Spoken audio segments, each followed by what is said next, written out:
Hey folks, Fernando doing another video for the More Survivalist, and in this case talking about this bit of news I was just watching now. So it seems that Joe Biden, the federal government, is shipping illegals in planes in the middle of the night, 3 a.m. to Florida and some other states where they have this, they want to have this impact. They want to affect the communities there. They want those numbers in terms of crime, in terms of certain unpopular results. They're trying to make that happen by shipping illegal aliens in the middle of the night to your doorstep. We talked before with Matt Bracking about moving away from the blue hives and going to the red states where you have more like-minded people, more like-minded politicians, a governor that has your back. DeSantis is a good guy. I mean, there's probably some things you could agree with him and some of the things you would not, but mostly he would have my vote, man, absolutely. And still, you see that he's pretty powerless. He's explaining that, yes, he knows this is happening. Let's go Brandon is shipping planes full of illegals and spreading them in his states. But he talks about sanctions for the private agencies involved and fees and stuff like that, which he's not talking about any actual thing he could do so as to stop this from happening. And he's not talking about something he can do so as to stop it, because he can't. So he would be lying if he would say, yeah, I can actually stop the president from shipping illegals to my state. He hasn't got the power to do this. So what I want to explain here is, keep this in mind. Even if you are living in one of the states that you have a better chance, that doesn't mean that you're safe, because the federal government is actively trying to mess with you. And by mess with you, I'm talking about people like this beauty here murdering you. This guy, one of the plants, one of the transplanted illegal aliens into your state by Joe Biden. This man murdered a father of four in his own home, right? And this is the switch that a lot of people don't quite understand. Look, even if you are living in Florida and Texas, you still have to make this switch, because there's people out there. By people, I mean people from the president of your own country wants to see it burn. They want to turn your country into this. They want to see it burn, right? And people are not ready for that. People are not ready for it. It used to be that you could have a political adversary, someone that thinks different, has a different opinion, but you're all pulling the same direction. You still want to have good, safe communities. You still want to see your country do well. You all want to live safe and prosper and do well. But you have different approaches to it, and you disagree on certain things. That's why he's a political adversary. He thinks that slightly different on some things, but mostly on the core, on the important stuff, you agree. You want to do well. You want to see your country, your community, your people prosper, be happy, and be safe. That's no longer the case. These people want to see your country destroyed. That's why they're importing some of the most violent, brutal thugs from the third world, from all across Central and South America. And believe me, I know the kind of people you find in these places, because I'm from one of these places as well. I know the kind of brutal animals you have. I mean, and I'm from Argentina, which is, they're definitely not all that safe. That's, one of the reasons why I'm no longer there, but you have a lot worse. You have some of the gangs, like in Central America, like in some of these places, very tribal, where they just don't think twice about hacking a person to pieces. You're just cutting them with a machete to small little chunks.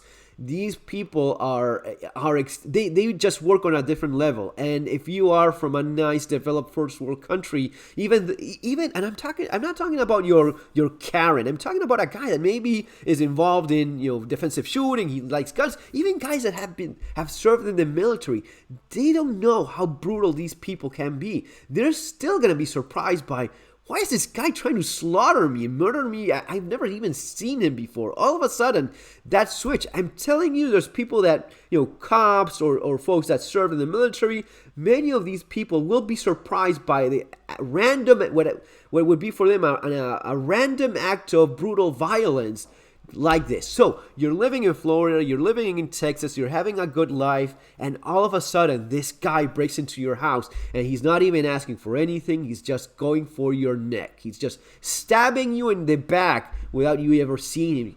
The first thing people will think is, why is this happening to me? Why is this man trying to murder me? I've never even seen him before. These people work on that level. If you're not prepared for this, guys, you're going to be surprised by it. So, yes, move away from the blue hives, as we always talk with Matt Bracken. We had a fantastic... By the way, folks, those live streams with Matt Bracken, they're all over in Odyssey. We talk about topics that probably, almost certainly would give me a strike and not allow me to upload anything for what would be like 2 weeks now. So, not risking it. You can go over there. Everything in this channel, same name, over in Odyssey. But focus on this. Make that mental switch. You have to, look, lots of this stuff that I wrote here, and yes, of course, I promote my books because I write them for a reason. In Street Survival Skills, a lot of this stuff is about fighting. It's about self-defense. It's stuff that I learned in classes that I paid for. I spent thousands upon thousands and thousands of dollars in training, in classes, just to learn different things. I've taken classes in different countries. I know it's not the same thing to take a class from an instructor in one place and in the other where maybe they have more hands-on experience with this kind of thing. So a lot of the stuff that I explain here seems like, oh, that's common sense. Okay, have you actually looked at it in this specific way so as to apply it to real-world scenarios like this one that we're talking about? That's what I explained there, and this is why it's important for you to make that switch. The book is going to be helping you, but at the end of the day, really, you have to make that switch yourself. You have to start thinking in a different manner in terms of, yeah, I'll keep living my life, enjoy my kids, my family, enjoy the things I love about life, and so on, but I still have that little red light blinking constantly in the back of my neck, just looking around, head on a swivel, and without... The balance is difficult, and I'll even say it, I'm going to be saying it, you really cannot keep living that way forever. If you really need to be that way constantly, man, you have to find somewhere safer to live. That's the mental process I went through. That was my own specific journey. I was surviving in Argentina. I just got fed up of always being surviving and not enjoying life. It gets to that point. Can you do that? Yeah, there's people that, you get used to it, and you become like these deep water fish that are used to living in extreme pressure that would crush one of the nice, softer surface fish, right? Because they're not used to that deep water pressure. But at the same time, there's a process that has to go on when you go from living in those high pressure environments to the other ones. All of a sudden, like, what? I'm not going to be getting stabbed, shot? Really? No one got shot in this block this week. Man, that is refreshing. Are you a lunatic? No, I'm not a lunatic. I'm just used to having that happen pretty much every damn week. So when you go through that, all of a sudden you're not. I'm going to be using the word paranoid, but it's not paranoid when it's actually happening. So all of a sudden you don't live under that kind of pressure anymore. But with this kind of thing going on in your country, you have to understand that a little bit of that has to go into your mindset. You have to be, look around you, and if you see something that's not fitting, it doesn't matter what they say in terms of, oh, you're a racist because you see this guy and you assume things. You know what? Assume bad things from pretty much everyone. And if there's any kind of profile that you think is, and you know what? Trust your gut instinct. Your gut instinct has been keeping you alive as a species for hundreds of thousands of years. There's there for a reason. If something just doesn't feel good or looks suspicious or doesn't quite fit, probably for a reason. Don't be afraid of not being polite or rude, right? Look around you. Stare at people if they look suspicious.